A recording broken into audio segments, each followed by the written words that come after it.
మరో బ్రేకింగ్ చూస్తున్న పల్నాడు జిల్లా పిడుగురాళ్ల మండలంలో రోడ్డు ప్రమాదం జరిగింది. తుమ్మల చెరువు సమీపంలోని గీతికా స్కూల్ వద్ద కార్ చెట్టును ఢీకొట్టింది. కార్లో ప్రయాణిస్తోన్న నలుగురు అక్కడికక్కడే మృతి చెందగా మరో నలుగురికి తీవ్ర గాయాలయ్యాయి. గాయపడిన వారిని పిడుగురాళ్ల ప్రైవేట్ హాస్పిటల్ కి తరలించారు.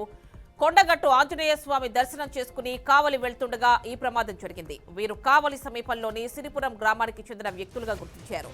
మృతదేహాలను పోస్టుమార్టం నిమిత్తం గురజాల ప్రభుత్వ హాస్పిటల్ కి తరలించారు. పిడుగురాళ్ల పోలీసులు కేసు నమోదు చేసుకుని దర్యాప్తు చేస్తున్నారు. ఇక పూర్తి డీటెయిల్స్ మా కరెస్పాండెంట్ వాసుబాబు అందిస్తారు. వాసుబాబు, చెప్పండి, ఎలా జరిగింది ఈ ఘటన? అందరూ ఏమైనా సేఫ్ గానే ఉన్నారా? చూస్తుంటే కొంచెం సీరియస్ గానే కనిపిస్తోంది ఇష్యూ. ప్రమాదానికి గల కారణం అతి వేగమే అంటున్నారు. అసలు ఏం జరిగింది, ఏంటి డీటెయిల్స్ ఇవ్వండి.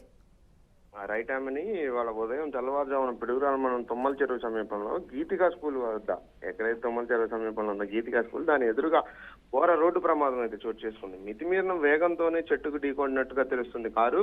కాకపోతే వాళ్ళ ఉదయం అవడం వల్ల పొగమంచు కారణంగా కనిపించకుండా డ్రైవరు నిర్లక్ష్యంతో వ్యవహరించారని చెప్పి తెలుస్తుంది. కారులో ప్రయాణిస్తున్న 8 మంది ఎవరైతే ఉన్నారో 8 మందిలో నలుగురు అక్కడక్కడే మృతి చెందారు. మిగతా నలుగురిని తీవ్రంగా గాయపడటం వల్ల పిడుగురాల ప్రైవేట్ హాస్పిటల్కి అయితే తరలించారు. వీళ్ళందరూ కొండగట్టు ఆంజనేయ స్వామి దర్శనం చేసుకుని తిరుగు ప్రయాణంలో ప్రమాదం జరిగినట్లుగా తెలుస్తుంది.